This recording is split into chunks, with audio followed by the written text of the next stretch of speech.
کرتے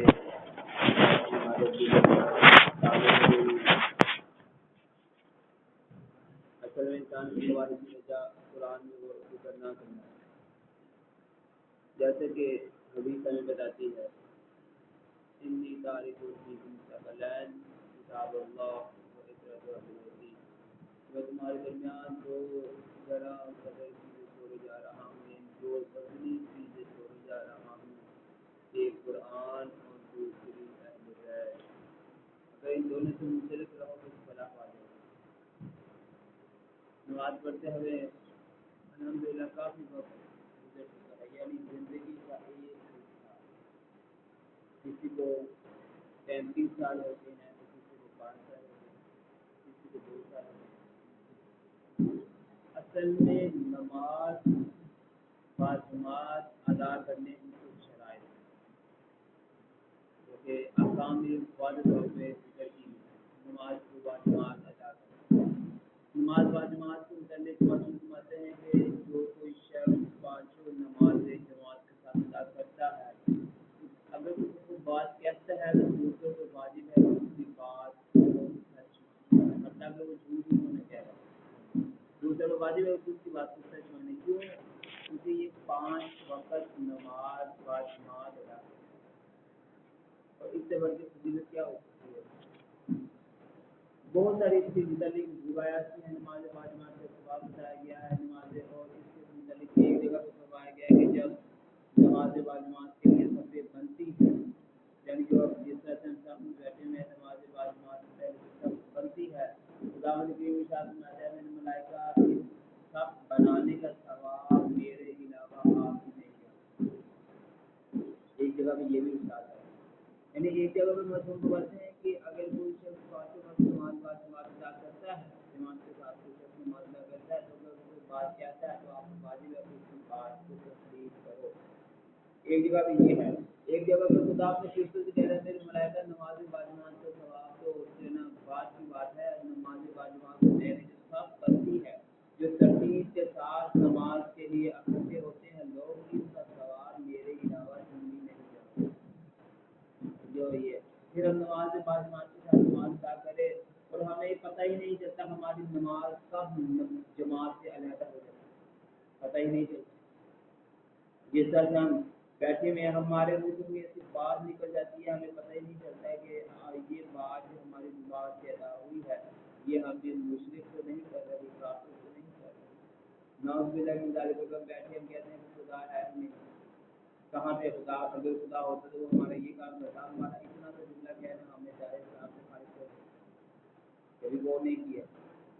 نماز باجماعت کی پہلی شرط یہ ہے کہ جو ہے نماز جب جماعت کے ساتھ ادا کی جائے تو پیش امام سے پہلے کوئی بھی رکن مستقی انجام نہیں دے سکتا. اگر دے گا تو اس کی نماز باجماعت باطل ہے. پھر وہ یہ نہ سمجھے کہ جماعت کے ساتھ نماز ادا کریں. اب ہم نے کیا کیا, پیش نماز میں بھی تکبیر کہنی ہے, مقتدی پہلی تکبیر کہہ دیتے, غلط. پیش امام سے پہلے کوئی بھی رکن انجام دینا نماز کو جماعت کے ساتھ باطل کر دینا. پھر وہ نماز باجماعت کو اپنے آپ کو یہ نہ سمجھے کہ میں جماعت کے ساتھ نماز ادا کروں, نہیں, نماز پورا ادا ہو جائے تنہا. اس طرح سے اگر پیش امام جو ہے نا وہ رکوع میں چلا گیا, آپ نے مقتدی رکوع میں نہیں کیا, یا پیش امام جو ہے نا وہ رکوع سے اس نے سر اٹھا لیا, وہ مقتدی اب رکوع میں جا رہا ہے, تب اس کی نماز جماعت کے ساتھ باطل, نماز اس کی پورا ادا ہو جائے تنہا. پھر وہ جماعت کے ساتھ نماز نہیں رہے گی, اس کا ثواب جو جماعت کے ساتھ ہے وہ اس سے محروم ہو جائے. میں نے آپ کو بہت اچھا اس میں سے آپ جماعت سے ہماری ہوتی ہے, اور آپ کا جو ہے نا وہ پہلے ثواب عمل. اب آپ ایک گاڑی میں سوار ہیں, ڈرائیور گاڑی چلا رہا ہے, کیا آپ ڈرائیور سے پہلے پہنچ جائیں گے اپنی منزل مقصود سے؟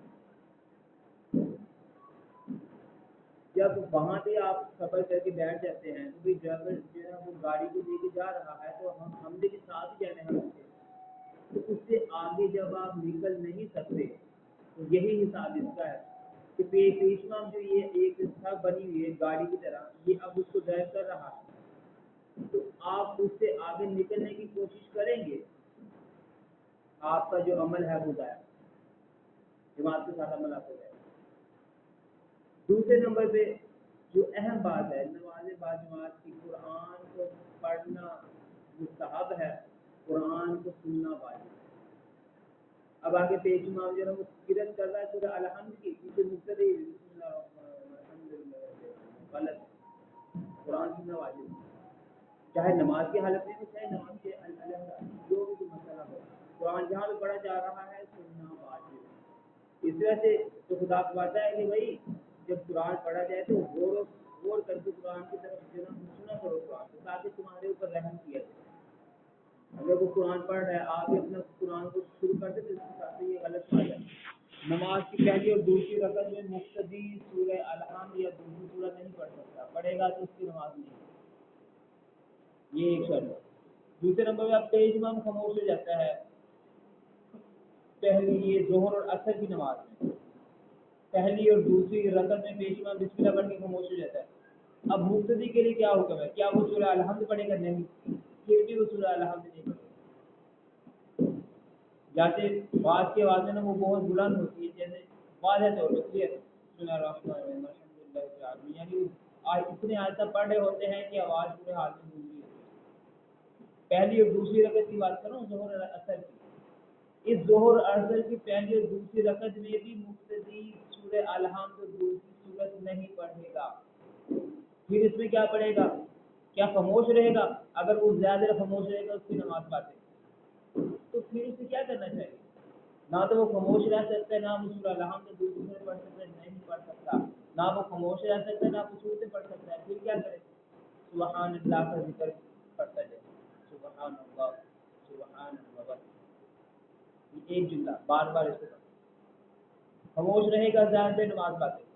سورہ الحمد دوسری کو اس کے ساتھ پڑھے گا تو گناہ گار ہے، کیونکہ قرآن کا سننا جو ہے نا وہ واجب ہے۔ آپ چاہے پیش امام آہستہ آواز سے قرآن کی جو ہے نا وہ تلاوت کر رہا ہے، مگر جو ہے نا وہ احکام میں لکھا ہوا ہے کہ اس جیسا کوئی ذکر پڑھے نہ تو یہ سنتے پڑھے، الحمدللہ پڑھتا ہے، الحمدللہ الحمدللہ سبحان اللہ پڑھتا ہے، اس طرح کا ذکر پڑھتا رہے، مگر سنتے نہیں پڑے گا۔ فجر ظہر اور عصر کی پہلی اور دوسری رکعت میں، تیسری رکعت میں اسے اختیار ہے، چاہے وہ سورہ الحمد پڑھ لے مبتدی، چاہے وہ سبحان اللہ والحمد للہ ولا الہ الا اللہ واللہ اکبر یہ پڑھ لے۔ اگر وہ یہ پڑھے گا ایک دفعہ تو واجب ہے، 3 دفعہ پڑھے گا مستحب ہے، مگر 3 دفعہ مستحب ادا کرنے کے بعد ایک مرتبہ اور کہے استغفر اللہ ربی واتوب الیہ، یعنی تیسری رکعت میں 3 مرتبہ پڑھنے کے بعد ایک مرتبہ یہ بھی پڑھے، یہ بھی مستحب ہے اس کے ساتھ۔ اگر وہ ایک دفعہ پڑھ لیتا ہے تو جو ہے یہ واجب ہے، اس میں کوئی حرج نہیں، یا تو سورہ الحمد پڑھ لے یا پھر ایک وقت سبحان اللہ والحمد للہ ولا الہ الا اللہ واللہ اکبر پڑھ لے، یا پھر 3 مرتبہ پڑھ لے۔ یہ تیسری رکعت میں مقتدی کو اختیار ہے، چاہے وہ الحمد پڑھ لے یا یہ والی سورتیں پڑھ لے، مگر پہلی اور دوسری رکعت میں وہ سبحان اللہ کا ذکر اس کو بار بار پڑھتا جائے گا یا پھر الحمدللہ کا ذکر پڑھتا جائے گا، سورتیں نہیں پڑھے گا۔ یہ ظہر اور عصر کی پہلی اور دوسری رکعت کی نماز کا حکم ہے۔ اور باقی فجر مغرب اور عشاء ان تینوں نمازوں میں پہلی اور دوسری رکعت میں مقتدی کچھ نہیں پڑھے گا، بس وہ اس پیش مان کی قرأت کو سنے گا کہ وہ کس طرح سے اس نماز واجبات ادا کرنے کا ہمارا ایک فائدہ یہ بھی ہوتا ہے کہ انسان جب نماز واجبات ادا کرتا ہے تو یہ جو ذمہ داری ہے اس میں وہ بندہ کھڑا ہوتا ہے جس کی قرأت صحیح ہوتی ہے، تو جب وہ قرأت کو کر رہا ہوتا ہے تو پیچھے جو ابتدا میں نماز پڑھنے والے ہیں وہ اس کی قرأت کو سن کے اپنی غلطیوں کو ٹھیک کرنے کی کوشش کر رہے ہیں، یعنی پڑھ نہیں رہے غور سے سنتے ہیں۔ اس وجہ سے قرآن کیا کہتا ہے افلا یتدبرون القرآن، کہ تم قرآن میں غور و فکر نہیں کرتے، تو یہ سورہ الحمد کی باتیں سنتی ہے، یہ قرآن ہے، یہ قرآن کے اندر سے ہے۔ تو جو ہے نا جب ہم نے ان صورتوں میں غور و فکر نہیں کرنی، میں عموماً ایک بات کہا کرتا ہوں کہ ہم سورہ الحمد میں غور و فکر نہیں کرتے، باقی بھی کس طرح سے کریں۔ سورہ الحمد کیا قرآن وہی نہیں ہے جو ہمارے آئمہ علیہ السلام پڑھتے رہے؟ کیا قرآن وہی ہے کہ یہ نماز وہی جو وہ پڑھتے رہے؟ کبھی اس بات کو غور کیا، میں جب بھی اس بات کو غور کرتا ہوں میرے جو ہے وہ پتہ نہیں کیا کیفیت ہو جاتی ہے کہ جب وہ خود اپنی زبان سے بیان فرما رہے ہوتے ہیں اہدنا الصراط المستقیم، خدایا ہمیں صراط مستقیم پہ ثابت قدم، کیا امام صراط مستقیم پہ ثابت قدم نہیں؟ مگر کیا خدا نے جو کلام اتارا انہوں نے اس کو پڑھ کے بتایا کہ بھائی یہ دعا بہترین ہے. آگے جب چلتے ہیں صراط الذین انعمت علیہم، ان لوگوں کے راستے میں مجھے ثابت کرنا ہوگا جن پر تم نے انعام کیا. ہم جانتے ہیں کہ وہ ہمارے آئمہ ہی ہے جن پر خدا کا انعام ہے، نہ کہ وہ جو فرعون ہے، شداد نمرود ہے، یہ کتنے یہ ملعون جو جتنے بھی ہے، ان لوگوں کا راستہ یہ نہیں تھا. ان لوگوں کے متعلق آگے ہے غیر المغضوب علیہم ولا الضالین، نہ کہ ان لوگوں کے راستے پر جن پر تم نے غضب کیا. اب جب آئمہ اس آیت کی تلاوت کیا کرتے تھے صراط الذین انعمت علیہم، اس وقت انہوں نے بھی کیفیت کیا ہو، یا جب معصوم اس آیت کی تلاوت کرتے ہوں گے ربنا ظلمنا انفسنا وان لم تغفر لنا وترحمنا لنکونن من الخاسرین، خدایا ہم نے اپنی جان پر ظلم کیا، ہم نے جو ہے نا بہت ہی نقصان اٹھائے تو ہمیں معاف کر دیا. یا پھر جب وہ اب آپ کو کون کون سے آیات اور کون کون سی دعائیں بتائی ہیں، یا سری الرضا یقین من لا یملک الرضا، اے جلد راضی ہو جانے والے اللہ، ہمارے دامن میں دعا کے علاوہ کوئی ایسا عمل نہیں جو ہم تیری بارگاہ میں پیش کرتے ہیں. جلد راضی ہو جانے والے اللہم اغفر لی الذنوب التي تحت الاسم، یہ ساری دعا میں سنتے ہیں. یا لطیف ارحم عبدک الضعیف الذلیل الحقیر المسکین، یا لطیف کرم کرنے ارحم رحم فرما کر، میں تیرا ذلیل و حقیر بندہ مسکین بندہ ہمارے حال سے رحم کر. یہ نماز بھی وہی ہے، دعائیں بھی وہی ہے، قرآن بھی وہی ہے، مگر انسان بدل گئے. وہ آئمہ تھے، ہم گنہگار ہیں، وہ معصوم تھے، ہم معصوم ہیں. وہ سواد کے ساتھ معصوم تھے، ہم کھا کے ساتھ معصوم ہیں. کیا مطلب کہ وہ سواد کے ساتھ معصوم تھے مطلب گناہ سے پاک تھے، ہم کھا کے ساتھ معصوم ہیں مطلب گنہگار ہیں. ایک لفظ نے معصوم سے معصوم بنا دیا. اور اگر ہم انہی ہستیوں کو سا والا معصوم پڑھتے جائیں، سی والا سواد والا چھوڑ دیں، سی والا معصوم پڑھتے جائیں، نعوذ باللہ من ذالک، سارا معنی بدلتے جاتے ہیں. اسی وجہ سے نماز میں غور و فکر کرنے کی ضرورت ہے، قرآن میں غور و فکر کرنے کی ضرورت ہے. یہ خدا نے آیت اس وجہ سے اتاری ہے کہ قرآن میں غور و فکر کرو کہ جو سی آیت جو ہے جو سی آیت آپ کے سامنے آپ کے دل کی کیفیت اس کے مطابق ہو جانی چاہیے. اگر آپ کے سامنے جنت والی آیت ہے تو آپ کا دل اندر سے مسکرانا چاہیے. اگر آپ کے سامنے جہنم والی کوئی آیت آتی تو آپ کا دل اندر سے خوف زدہ ہو، آپ کی آنکھوں میں خوف پیدا ہو، آپ کے خوف کی وجہ سے خدا سے جو ہے دعا کرے خدایا مجھے اس آگ سے مجھے اس جہنم سے محفوظ فرما، یہ مجھے یہ اتنی دردناک جگہ ہے، مجھے اس گھر سے محفوظ. یعنی یہ قرآن پڑھنے کا ایک اصل طریقہ ہے کہ آپ کے سامنے جو سی بھی آئے تو جس کے متعلق آئے تو اس کے لیے جناب خدا سے دعا کریں کہ جنت کے متعلق آئے تو خدایا ہمیں اس میں رہنے کی توفیق عطا فرما. یہ میں اس وقت بات کروں کہ ایک شخص آیا تھا مسعود کی بات کہتا ہے کہ مولا میرے حق میں دعا کیجیے کہ خدا مجھے جنت میں جو ہے نا وہ مقام دے. مسعود فرماتے ہیں کیا تو ہم سے محبت کرتا ہے؟ کہتے ہیں جی مولا میں آپ سے بھی محبت کرتا ہوں، میں آپ کی جد سے بھی محبت کرتا ہوں. مسعود فرماتے ہیں کہ پھر جھوٹ بولتا ہے تو مولا کس طرح سے؟ مسعود فرماتے ہیں کہ میں سے ایک مثال دیتا ہوں. اگر تجھے یہ کہہ دیا جائے کہ تو آدھی دنیا چاندی کی رکھ لے اور اہل بیت کی محبت چھوڑ دے، کیسے چھوڑ دے گا؟ مولا بالکل میں تو ایسا نہیں کروں گا. ہاں اگر لوگ مجھے پوری دنیا سونے کی بھر کے دے دیں پھر کہیں گے اہل بیت کی محبت چھوڑ دے تو جو ہے نا میں یہ بھی نہیں کر سکتا. محسوس کرتے کہ تو غریب کیسا. ہماری محبت ہی اصل میں جو ہے نا وہ جنت ہے. آپ کے لیے جنت یہی ہے کہ آپ کے دل میں ہماری محبت ہے. بس آپ یہ دعا کریں کہ خدایا مجھے جو ہے نا اس جنت سے کہیں باہر نکلنے والا گناہ سرزد نہ ہو. یعنی میں کوئی ایسا گناہ نہ کر بیٹھوں کہ جو ہے نا یہ میں تیری جنت سے باہر نکال دیا جاؤں. تو ہر ایک کو یہ کہا کہ میرے حق میں یہ دعا کریں کہ خدایا مجھے اس جنت میں قائم رہنے کی توفیق عطا فرما. یہ اصل میں جنت یہ ہے. اہل بیت کی محبت سب سے بڑی جنت ہے. اس سے جس کے دل میں اہل بیت کی محبت نہیں ہے وہ بندہ ہی بیکار ہے. اس نے باقی کیا عمل کرے جس کے دل میں اہل بیت کی محبت نہیں ہے. کبھی آپ غور کر کے دیکھیے گا تنہائی میں بیٹھ کے اہل بیت کے مصائب کو سامنے رکھیے گا، ان کے فضائل کو سامنے رکھیے گا. جب ان کے مصائب آئیں گے آپ کی آنکھوں میں آنسو ہوں گے، جب ان کے فضائل آئیں گے آپ کا دل اندر سے مسکرا رہا ہوگا. اس سے بڑی دولت اور اس سے بڑی جنت اور کیا ہوگی.